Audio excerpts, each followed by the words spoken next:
네, 오늘은 빛을 들고 세상으로 두 번째, 빛을 들고 세상으로 두 번째 말씀으로 하나님의 말씀 증거하겠습니다.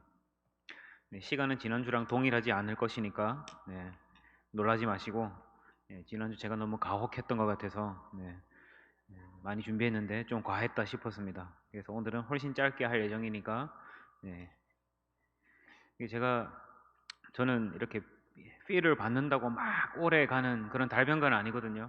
저는 딱 준비한 만큼 합니다.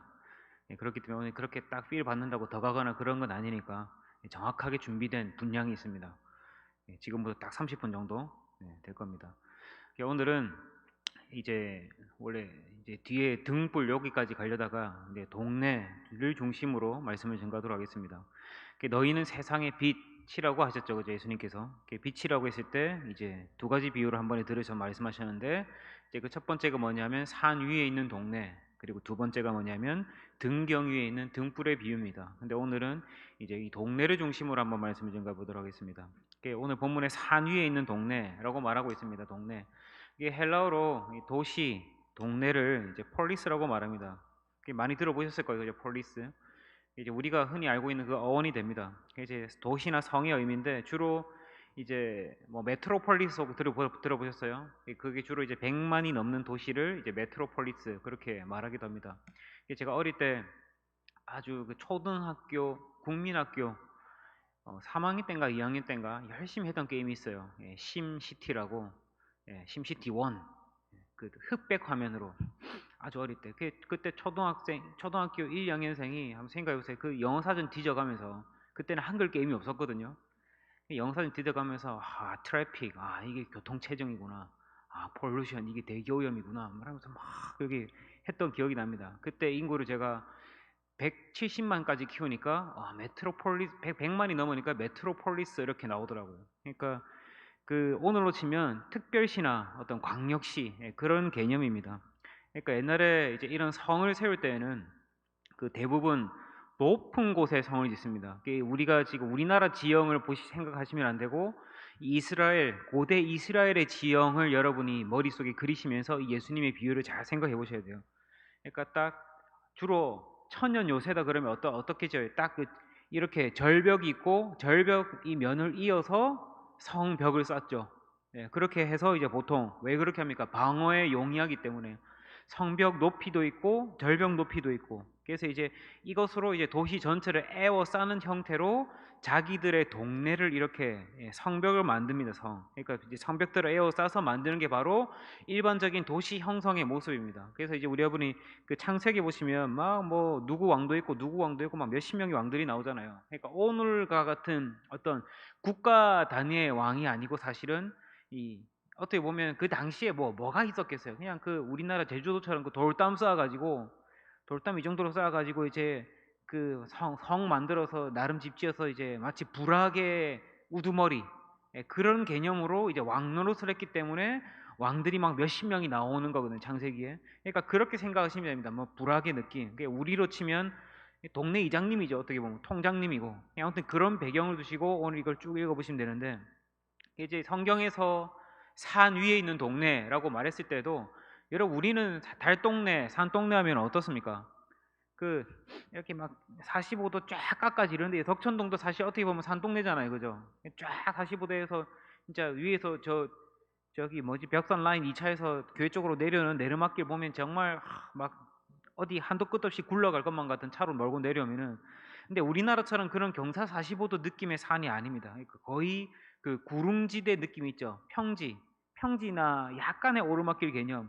그러니까 제가 실제로 그 지역에 딱 가봤는데, 그 산이라고 해서 갔는데 말이 산이지, 딱 가면 요 정도 한참 걸어 올라가고 딱 가면 평지입니다. 그냥 평지.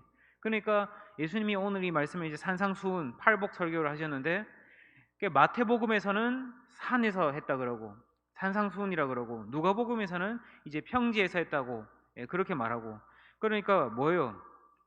막 어떤 분은 이걸 가지고 마태복음에서는 마태가 유대인이었기 때문에 뭐 산에 어쩌고 저쩌고, 산에서 그 모세가 신의 산에서 하나님을 만났기 때문에 이 산에 대한 개념이 강하다, 뭐 어쩌고 저쩌고 그렇게 말하고, 뭐 누가는 아니었기 때문에 막 그렇게 말하는데, 그냥 그런 거 복잡한 거 생각하다 할 것도 없고, 예, 그냥 산인데 구릉지대인데 올라가면 평지. 예, 그렇기 때문에 이렇게 딱 차이가 지어졌다. 그렇게 이해하시면 됩니다. 그리고 이제 올라가서 이제 어떤 반대벽 좀 내려오는 어떻게 보면 그냥 절벽으로 떨어지고 막 그런 식으로. 그러니까 아주 그 완만한 느낌인데 어디선가 확 떨어지는 포인트가 있고. 그러니까 이게 뭐냐면 산 위에 있는 동네고 그 위에 성이 지어질 수 있는 거죠. 왜? 평지와 같으니까. 산 위에 평지가 있으니까.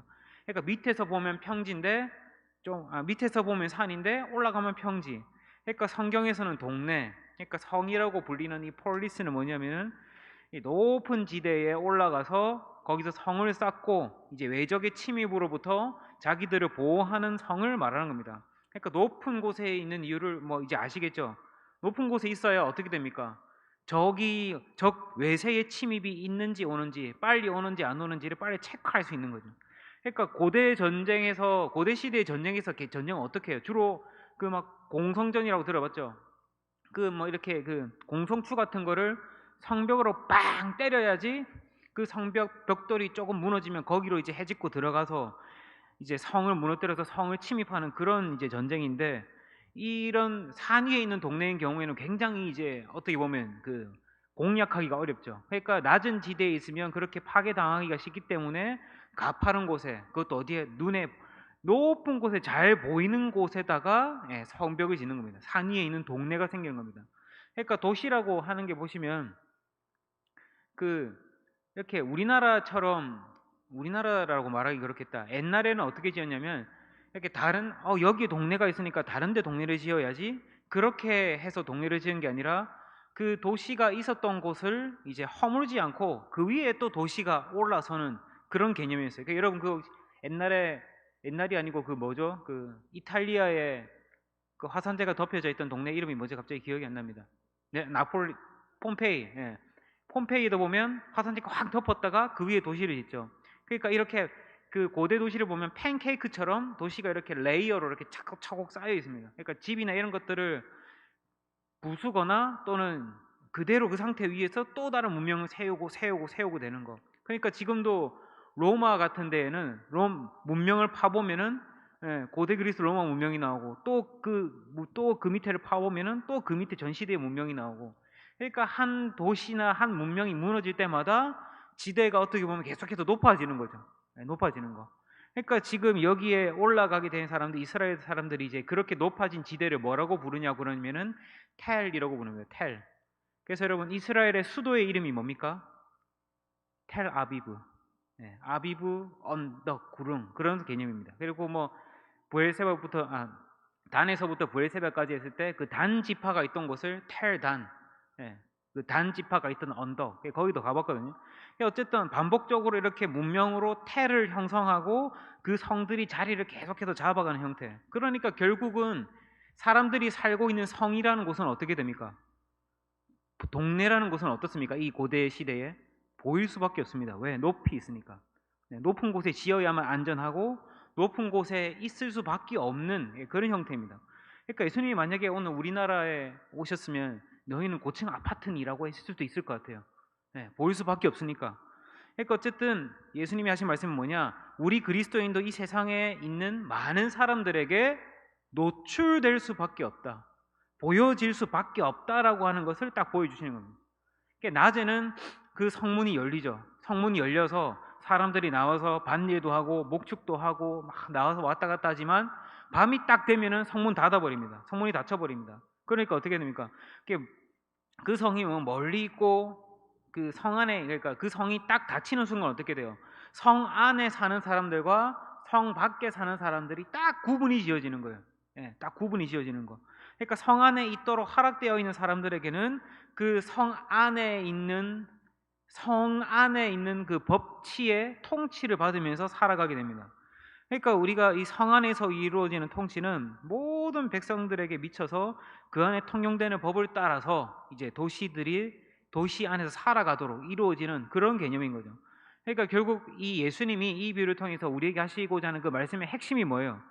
산 위에 있는 도시가 너희에게 띄는 것처럼, 안 보일 수가 없는 것처럼, 너희가 만약에 나를 믿고 나를 진실로 따른다면 다른 사람들과는 확연하게 구별되어서 눈에 띄게 될 수밖에 없을 것이다 라고 말하시는 게 오늘 이 구절입니다. 그러니까 예수님을 따르면 그 산 위에 있는 동네가 드러나는 것처럼 구별되는 이유가 뭡니까? 왜 그렇게 드러날 수밖에 없죠? 이 이유는 너무 간단합니다. 예수님을 따르는 사람들은 이 세상의 사람들이 아니라 그리스도가 통치하는 나라의 사람들이기 때문입니다. 그래서 드러날 수밖에 없습니다. 예수님을 따르기를 거절하는 사람들은 어떤 사람들입니까? 이거는 이분법이 아니죠. 세상 사람들입니다. 세상의 사람들입니다. 예수님의 통치를 거절하는 사람들은. 그러니까 그리스도의 나라와 세상 나라는 장소로 구분되는 나라가 아니라 뭐예요? 사람들의 마음과 정신 속에서, 삶 속에서 그 안에 어떤 통치로 살아가느냐에 따라서 구별되는 나라입니다. 그러니까 그분과 어떤 관계를 맺고 살아가느냐, 어떤 존재의 통치를 가지고 통치 속에서 살아가느냐, 그 나라가 바로 그리스도의 나라와 세상 나라의 절대적인 차이입니다. 그러니까 그리스도의 나라는 어떻습니까? 우리 주 예수 그리스도를 왕으로 삼아서 그리스도에 의해서 이루어지는 통치와 질서가 있고, 세상 나라에는 세상 중심으로 말미암아 이루어지는 통치 질서가 있습니다. 세상에서는 세상의 임금이지만 우리에게는 누가 왕입니까? 예수 그리스도가 왕입니다. 예수 그리스도만이 우리의 왕이고 우리의 통치자 되십니다. 세상 나라에는 어떻게 사람들이 다스립니까? 좀 옛날 시대로 가자 그러면 칼, 창, 군사력 그런 걸로 다스리고, 조금 이제 가면 나중에 되면 고문을 한다거나 숙청을 한다거나. 지금은 어떤 방식일까요? 법과 제도, 세금 이런 식으로 그 국민들을 통치합니다. 어떤 방식으로든지 이런 방식으로 세상 사람들을 다스립니다. 근데 어느 나라든지 그래서 이 통치에 반역하는 인간들을 처벌하는 현장을 보면 정말 인간의 그 철저한 부패와 타락성, 이것을 확연하게 볼 수 있습니다. 와, 인간이 과연 진짜 선하다고 볼 수 있나? 그 안에 착한 것이 있나? 여러분도 마찬가지 아닙니까? 나랑 마음이 안 맞는 사람은 배척하잖아요. 그 배척할 때 엄청나게 잔인해질 수 있죠.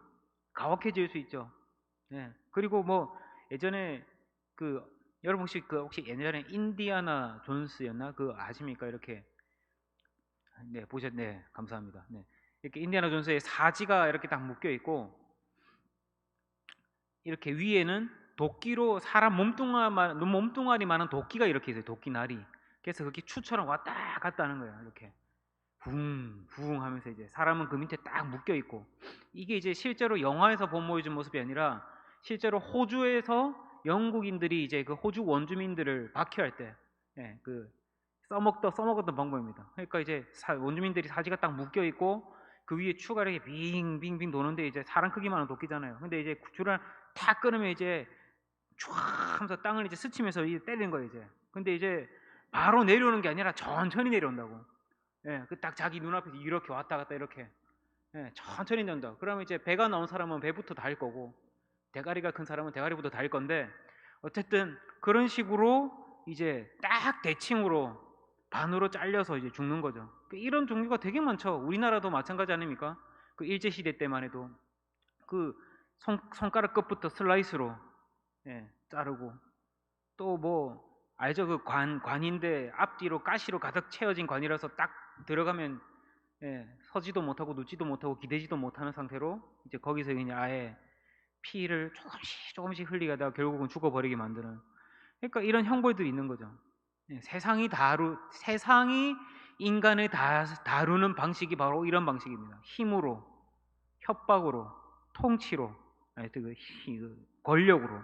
근데 예수님의 나라는 어떻습니까? 이렇게 다뤄지는 나라가 아닙니다. 그리스도의 나라는 이런 나라가 아닙니다. 그리스도 나라는 이 세상 나라에서 자기를 주인 삼으면서 이 세상 임금에게 복종하며 살던 사람들의 마음에 뭘 주십니까? 진리의 빛을 주세요. 진리의 빛. 그래서 이 진리의 빛을 비춰주심으로 인해서 진짜 위대한 왕이 누구이고, 이 세계가 누구에 의해서 창조되었고, 사람이 얼마나 고귀한 하나님의 형상을 가진 존재인지 확연토록 깨닫게 하셔서 이 세상에 있는 사람들이 얼마나 하나님이 이 세상 사람들을 얼마나 사랑하시는지 복음을 통해서 보여주시고 깨닫게 하심으로 예수 그리스도를 통해 하나님을 향한 무한한 사랑을 불러 일으켜게 하심으로 말미암아 우리를 통치하십니다. 예. 여러분 저번 주에 얘기했죠. 우리가 그렇게 교회에서 섬기고 예배를 드리고 하는 이유가 뭐냐고요. 뭐 협박을 했습니까? 아니죠. 사랑해서 하는 거 아니에요. 주님 사랑하는 마음으로 지금 여기에 모여 있는 거 아닙니까? 근데 그 전에 여러분들의 모습은 어땠습니까? 그 이전까지는 내가 모든 질서의 주인이었고 왕에게 복종하고 권력에 아부하고 힘 있는 사람한테는 손 비비고 뭔가 금전적인 이득이 있는 것에 굴복하고 나 자신을 위해서 살았는데, 그러다가 하나님의 놀라운 사랑을 깨닫고 이제 모든 것들이 이 세상의 자원이 이 세상이 어렵고 힘든 것들이 내가 부족하거나 또는 뭐라 해야 되지? 내가 부족하거나 이 세상의 자원이 부족해서 생긴 것들이 아니라 뭐예요? 이 세상 자체가 하나님으로부터 멀리 떨어져 버렸기 때문에 일어난 불행이라는 사실을 확인하게 깨닫게 됩니다. 그러니까 우리는 하나님의 이 큰 사랑을 깨달음으로 말미암아, 하나님의 놀라운 은혜를 깨달음으로 말미암아 십자가의 사랑으로 돌아오는 겁니다. 저는 여러분들이 이 십자가의 사랑으로 끊임없이 주를 찾고 주께 매달리며 주께 간구하며 주를 알아가는 우리가 되기를 소망합니다. 우리의 악한 본성은 인간의 다짐, 누가 지적해서 이런 식으로 절대 바뀌지 않습니다. 담임 목사님이 금요기도회 때 설교 제목도 마찬가지로 인간의 악한 본성은 오직 하나님의 사랑으로만 고쳐지고 회복되어지고 치유되어집니다. 그러니까 주님은 우리 목에 한 번도 칼을 대거나 협박하거나 또는 우리를 향해서 불행하게 만드시려고 한 적이 단 한 번도 없습니다.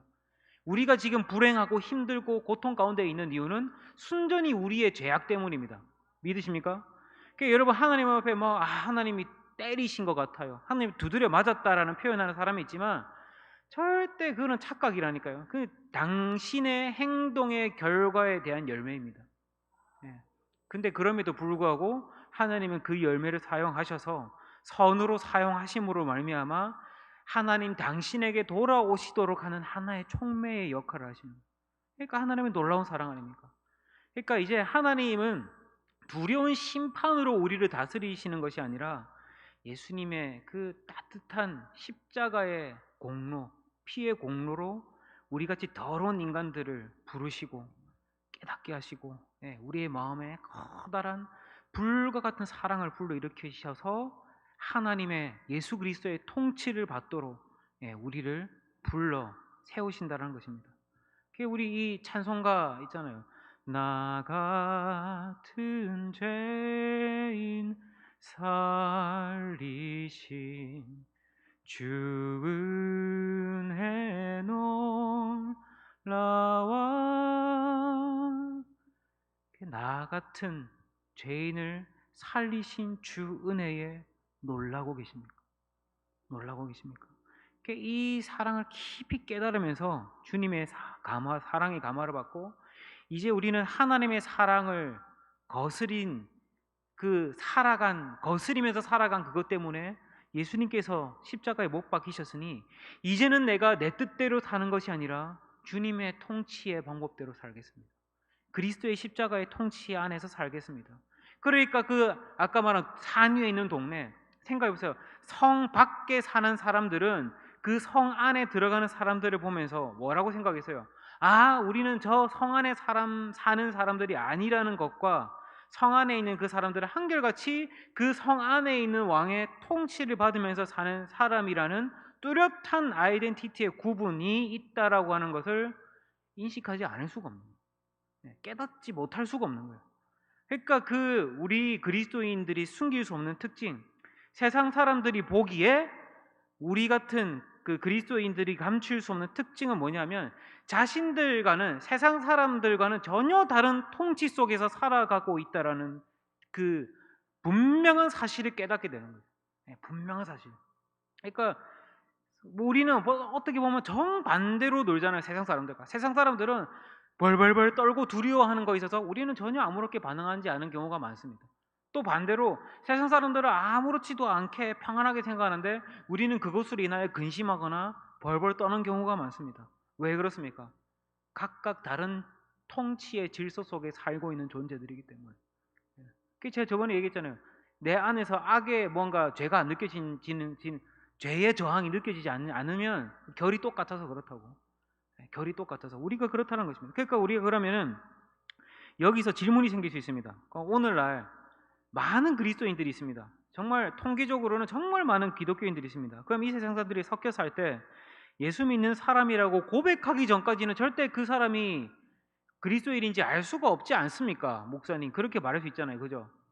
예. 근데 그게 티가 안 나요? 저는 티가 나던데 그 사람을 보면, 그죠? 여러분도 티가 나죠? 안 나? 여러분들이 정말 안 나는 사람이라면 정말 그거는 진짜 그 중국 우한에 있는 박쥐와 같은 인간입니다. 예. 날 때는 새 같다가, 예. 천장에 매달려 있을 때는 그냥 짐승 같다가, 예. 정체성이 분명하지 않은 거죠. 그러니까 그런 사람이 과연 교회에 있으면 교회에 있는 대로 편안하고 세상에 있으면 세상 사람들과 똑같은 방식으로, 예, 살아가지고 그게 딱 여기 있으면 여기 이 사람 같고 저기 있으면 저기 사람 같고, 그러니까 세상 그 두 개 다 편하겠어요? 이 말은 뭐냐면 세상에 가면 세상에 간 대로 불편하고 교회에 있으면 교회에 있는 대로 불편하고, 예, 똑같은 말입니다.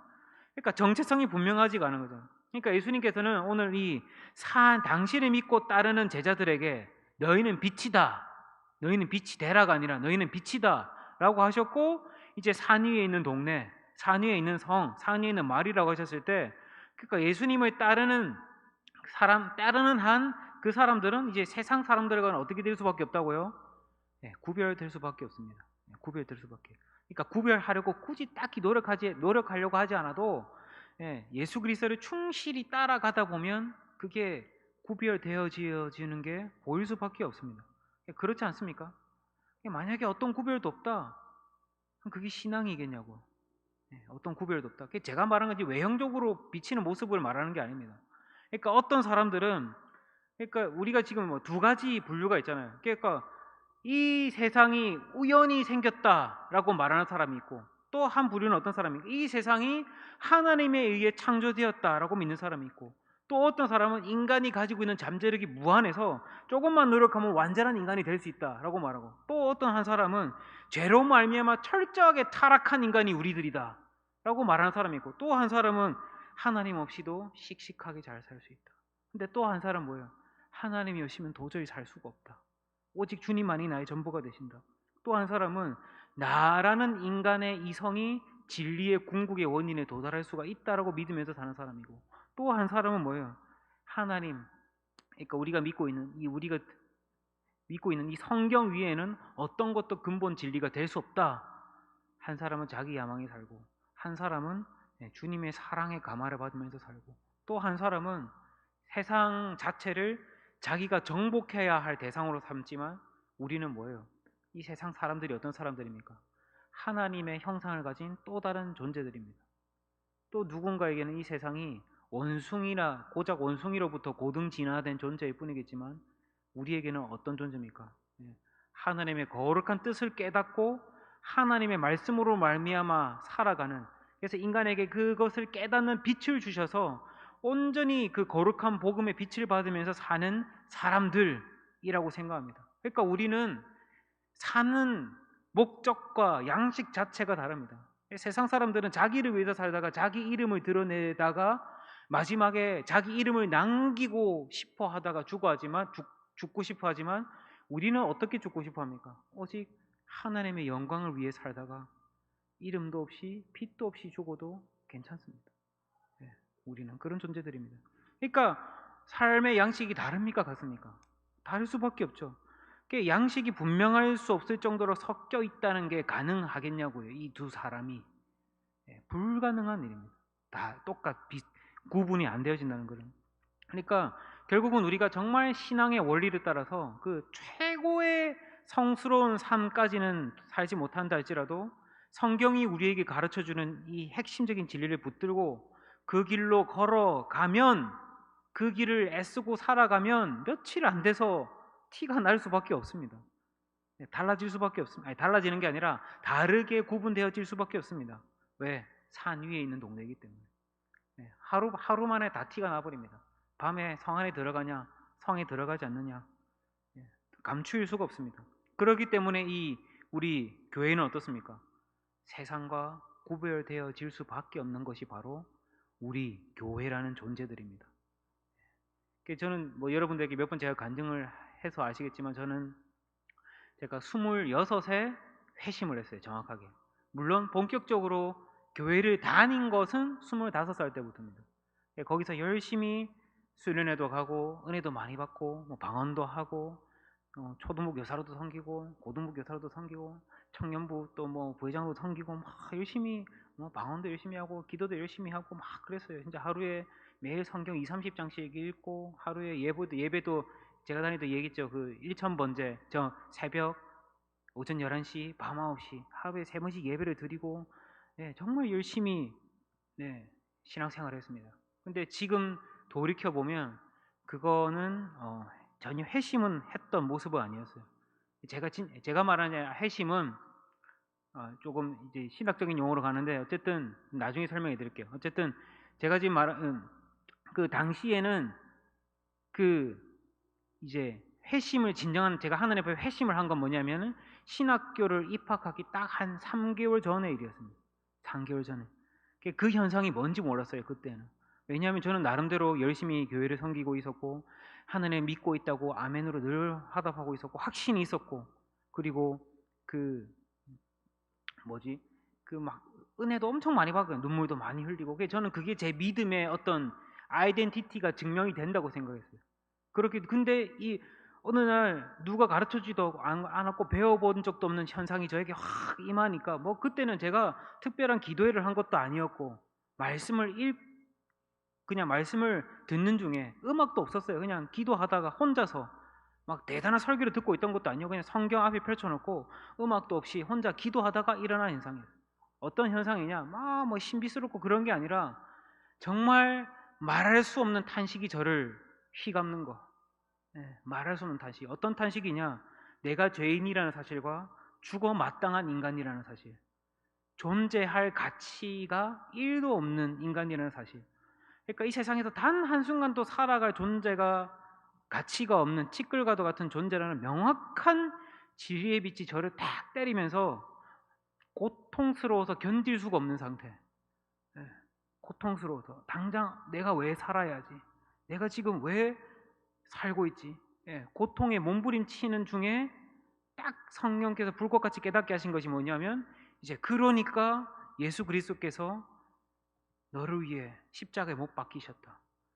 그 십자가의 공로로 말미암아 너의 그 티끌과 같은 생명이 붙들려진 바 되어진 것이다라는 게 확 와닿는 거예요.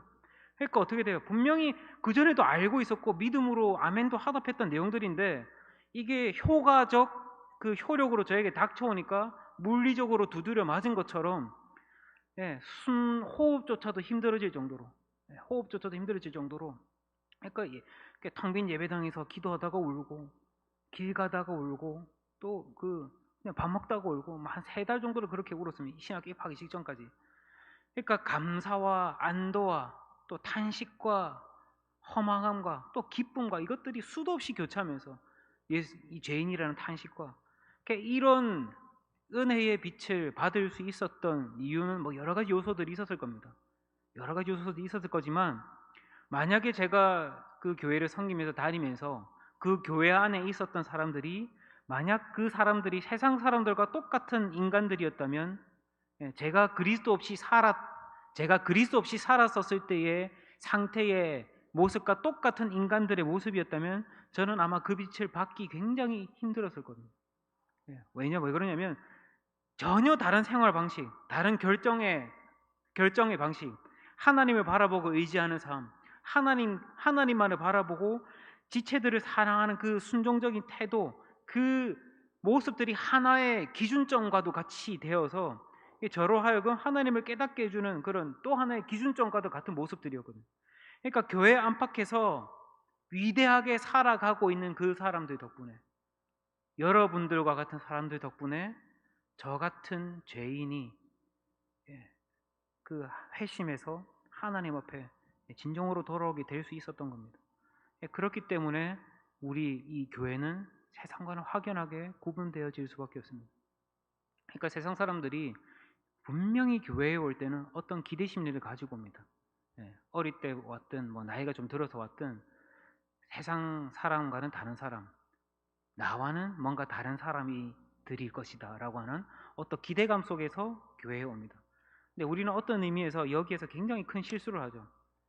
교회의 문턱을 최대한 낮추려고 할 때가 있고, 그래서 사람들이 아무런 저항감 없이 어떤 선교적 마인드로 하자라는 그런 마음을 가지고 자기가 원래 있었던 세상과는 전혀 다른 것이 없는 느낌을 받게 하려고 우리가 많은 노력을 합니다. 그게 선교에 도움이 될 거라고 생각을 하고, 근데 그게 교회의 문턱을 낮추게 되는 거죠.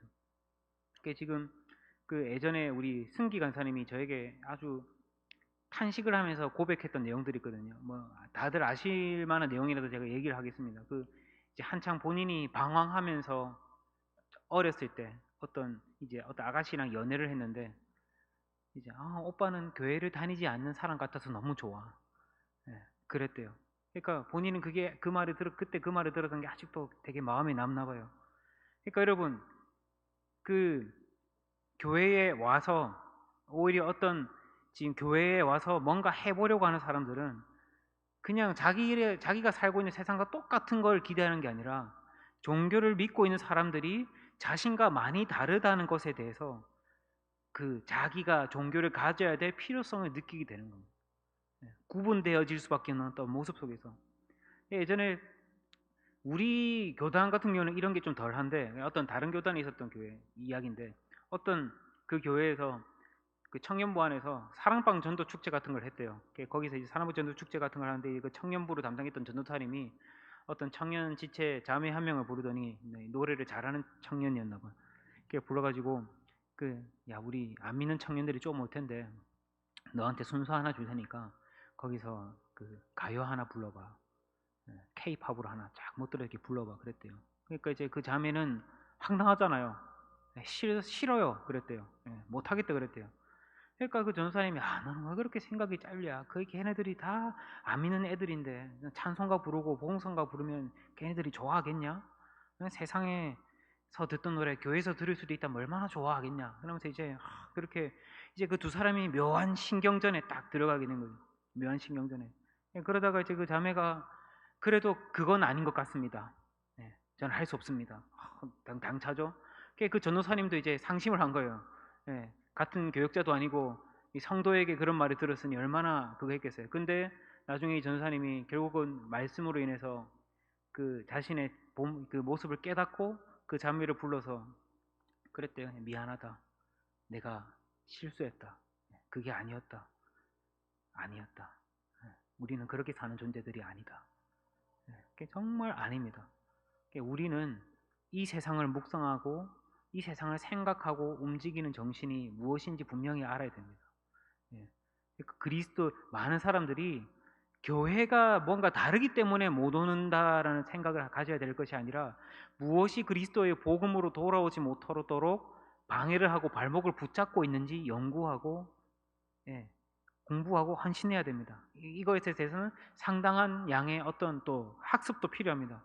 분명하지만 만약에 그러면 교회가 만약 그렇게 세속화 물결로 해가지고 우리 교회에서 막 여기 막 정말 멋지고 아름답게 해가지고 뭐 가요도 부르고 막 가요 개사 해가지고 거기에 뭐 예수님 집어넣고 그렇게 해가지고 그래 좀 뭐 멋있게 해가지고 한번 왔다고 생각해 봅시다.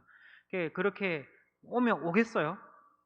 그 와가지고 그래 그 착각이거든요. 그렇게 해서 그래 뭐 뭔가 되게 성공했다 칩시다.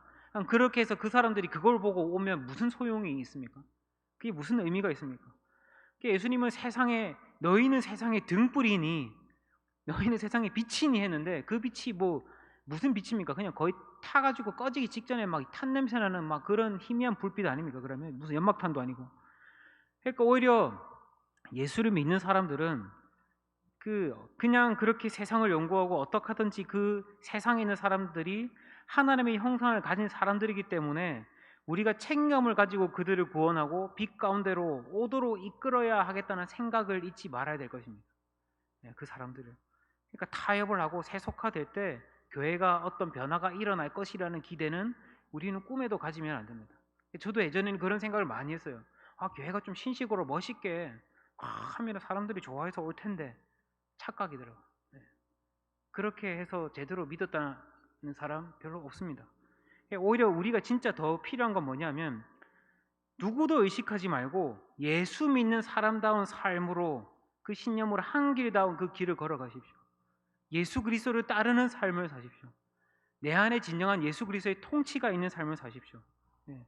그래서 과연 예수 믿는 사람들은 그 안에 진짜 어떤 또 다른 통치와 질서의 세계가 있구나. 세상과는 다른 세계가 있구나. 이게 바로 예수님이 너희는 산 위에 있는 동네니 라고 하신 말씀의 정의입니다. 그 질서의 한복판에 누가 있습니까? 우리 왕이신 주 예수 그리스도가 있습니다. 우리의 왕이신.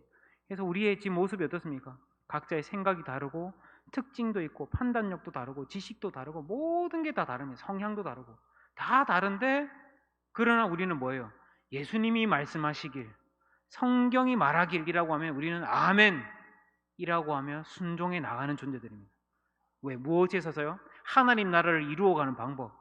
하나님 나라를 이루어가는 데 있어서 어떤 것들이 중요한지에 대한 그 각자의 이해와 차이는 있어도 모두 우리는 뭐예요? 예수님을 사랑하는 사람들이 되어가는 것이고 예수님의 통치에 굴복하는 사람들이 되어감으로 말미암아 이 세상과는 확연히 구분되어지는 산 위에 있는 동네와 같은 사람들이 되는 겁니다.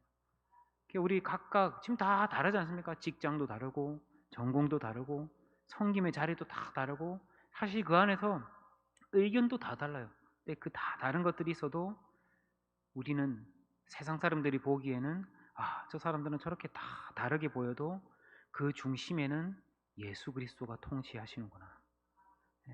저 사람들이 살고 있는 곳은 진정한 하나님의 나라구나 라는 거 하는 것을 분명하게 보여주고 또 깨닫게 해줄 수 있는 그런 산 위에 있는 동네 등불과 같은 우리가 되기를 주님의 이름으로 축원합니다.